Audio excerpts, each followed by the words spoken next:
कर्म कांडों के साथ भाव संवेदना का समावेश आपको पढ़कर सुना रहे थे। पुस्तक जीवन साधना के स्वर्णिम सूत्र, लेखक श्री राम शर्मा आचार्य। धर्म धारणा की व्यवहारिकता।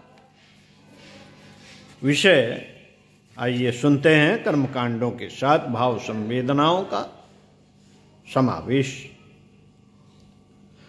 ईश्वर को किसी ने देखा नहीं है और न वह सर्वव्यापी निराकार होने के कारण देखने की वस्तु है। उसकी प्रतीक प्रतिमा तो इसलिए बनाई जाती है कि मानवीय कलेवर में उत्कृष्टता की पक्षधर भाव श्रद्धा को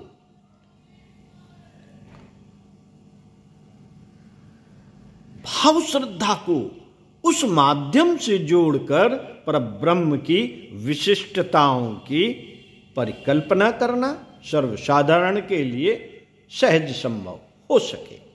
राष्ट्र ध्वज में देशभक्ति की भाव श्रद्धा का समावेश करके उसे गर्व गौरव के साथ फहराया और समुचित सम्मान प्रदान किया जाता है। उसी प्रकार सर्वव्यापी न्याय निष्ठा सत्ता का आरोपण प्रतिमा में करके भाव श्रद्धा को इस स्तर का सुविकसित बनाया जाता है कि वह सत प्रवृत्तियों के समुच्चय पर ब्रह्म के साथ जुड़ सकने योग्य बन सके।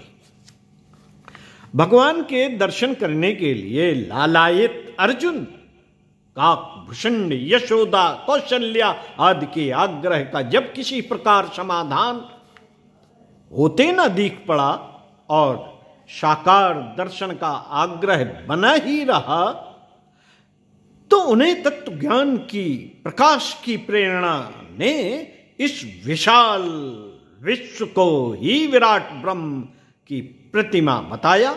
इस विराट स्वरूप दर्शन का वर्णन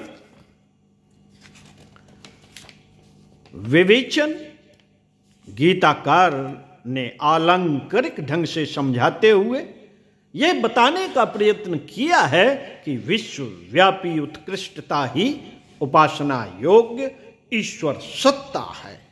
यूं तो उसे समस्त विश्व ब्रह्मांड में एक नियामक सूत्र संचालक के रूप में जाना जा सकता है। उसे अनुशासन संतुलन सुनियोजन आदि के रूप में ही वैज्ञानिक दृष्टि से समझा जा सकता है। उसकी अनुभूति भाव श्रद्धा के रूप में ही हो सकती है। तन्मय और विद्रूप होकर ही उसे पाया जा सकता है।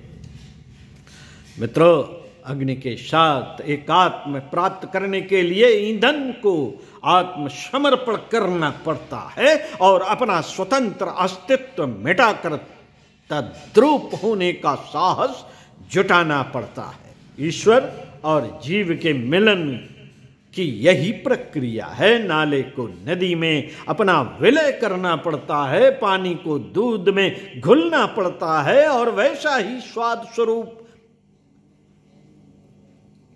धारण करना पड़ता है। पति और पत्नी इस समर्पण की मानसिकता को अपनाकर ही द्वैत से अद्वैत की स्थिति में पहुंचते हैं। मनुष्य भी तब देवत्व से संपन्न होता है। मनुष्य भी जब देवत्व से संपन्न होता है तो देवता बन जाता है और जब उसमें परमात्मा जैसी व्यापकता ओतप्रोत हो जाती है तो आत्मा की स्थिति परमात्मा जैसी हो जाती है। उसमें बहुत कुछ उलट फेर करने की अलौकिकता भी समाविष्ट हो जाती है। ऋषियों और सिद्ध पुरुषों को इसी दृष्टि से देखा परखा और उन्हें प्रायः उसी आधार पर ही श्रेय सम्मान दिया जाता है। ओम शांति।